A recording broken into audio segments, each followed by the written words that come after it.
Hey friends, welcome back to the channel. Hope you all are doing well. Finally back in the garage. I haven't had the car in here in a long time. Last time I saw it was when I dropped it off from mid-Ohio.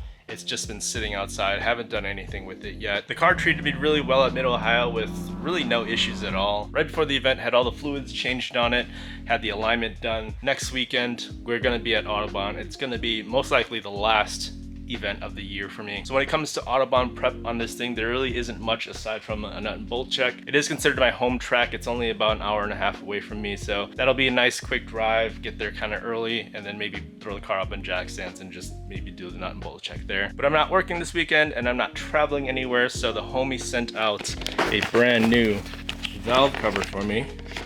We've got the spoon blue color, CNC grommets, and this also has the new revised removable baffle plate. So we're going to be prepping this thing today, throwing her in, replacing the OG version. This is like the Volks bronze here, so we're going to be taking that off and then throwing this guy on. And if you guys stick to the end of the video, I'll have some updates on my progress as a driver, going through the NASA program, when I'm gonna do comp school, how that's all gonna go down, and then maybe some updates that I plan on doing with the car. Not really sure yet, but at least give you guys an idea of what's going through my head. But without further ado, let's go ahead and get this valve cover installed. All right, got the valve cover on the table here, sitting on some of the foam wrapping that came with the packaging. Keeps the powder protected as you're prepping the valve cover on whatever surface you're working on.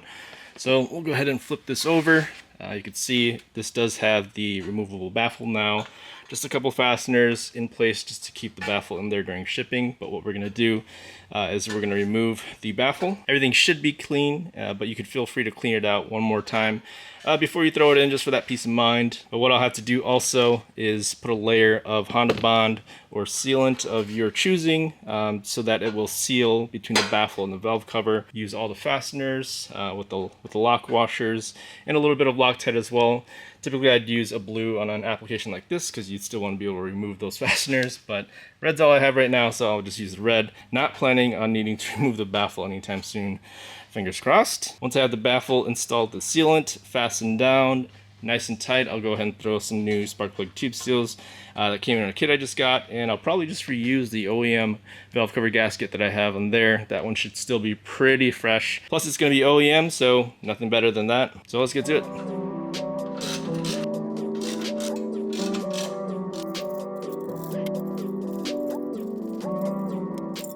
Alright, this is what the valve cover looks like with the baffle removed. Beautiful zinc coated piece here. This is the underside of it. You can see the breather port right here. This is what this whole baffle is protecting, is keeping oil from exiting the chat here and going into the intake. Now this baffle from factory is riveted in place, so when people are doing this modification, people are just drilling them out by hand, tapping these holes by hand, but these are CNC drilled and tapped, so these things are perfectly true, perfectly straight. This is going to be a pretty simple install, and you're going to be 100% sure that it is clean under this baffle. So the next step is we're going to use some Honda Bond, and we're going to put it on the sealing surface here of the baffle. Just put it all the way around the valve cover, and then we can move forward from there.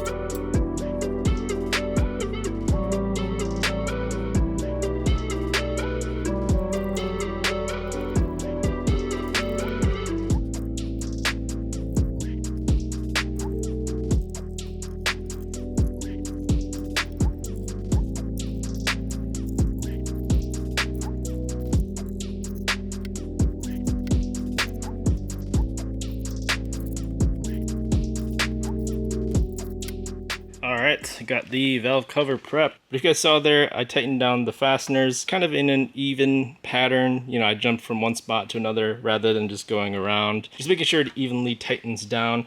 Not only that, a paint marker in this situation is going to be your best friend to make sure that you don't miss any of the fasteners. Actually, when I was doing this, I ended up missing this one, and that was easy to spot because, well, it didn't have any green paint on it. So every time you tighten one fastener down to its final resting stage, you go ahead and just mark it with a paint marker, just so you know for sure that you've tightened that screw down. I just did this with a ratchet. You can go ahead and do this with a torque wrench as well. I believe the torque spec that Charlie provides is about like 5 or 7 foot-pounds. Go ahead and check out this latest video I posted. I believe it is 5 foot-pounds, but go ahead and reference that other video that I did make a little while back. You know, we got lock washers, we got Loctite on the threads as well. These holes, again, are CNC drilled and tapped. The thread engagement is amazing on these things. There's like no play at all. We're gonna rip that valve cover off, take the OE gasket, clean it up a little bit, clean up the surface on the cylinder head, and then we'll go ahead and get this thing thrown on.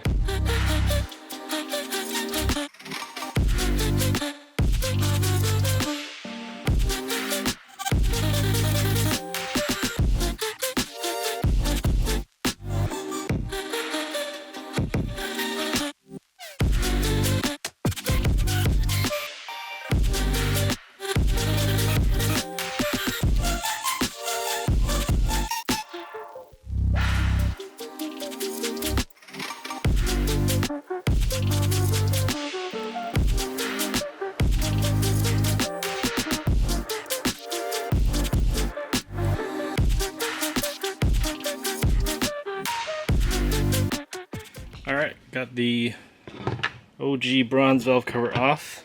Did have a little bit of an issue.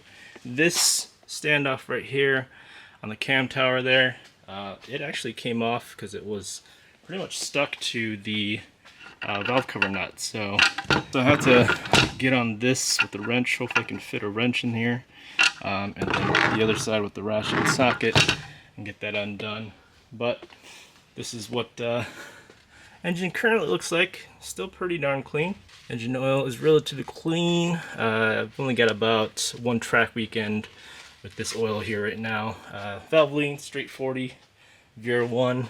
Everything's looking clean. So kind of a look at what the OEM baffle looks like. You can see they're all riveted on here.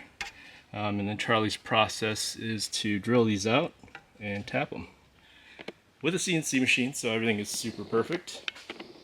Like this boy right here.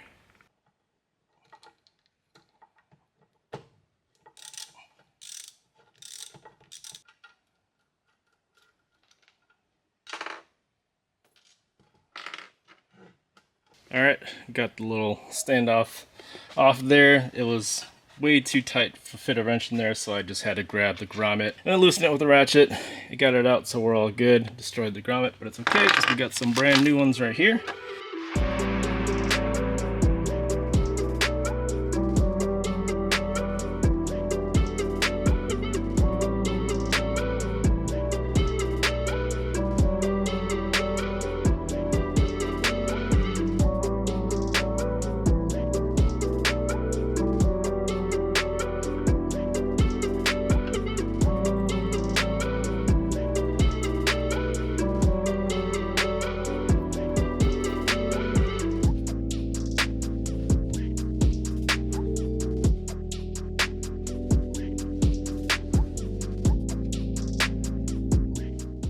Alright, got the gasket surface cleaned up and wiped down. Don't forget, when you install valve covers, you need some Honda bond, some sealant of some kind, and you want to dab just a little bit in these tight little corners here. Should be 4 on this side, and then 4 on that side as well.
right, just like that, new valve cover is in.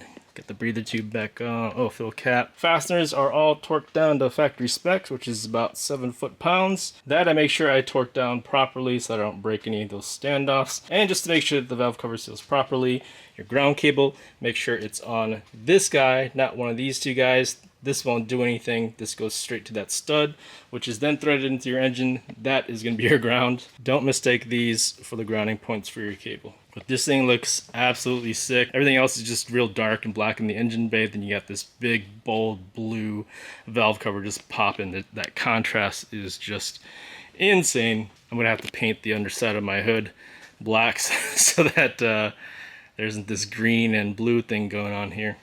Eventually. But this thing is pretty much done now. Looks so good.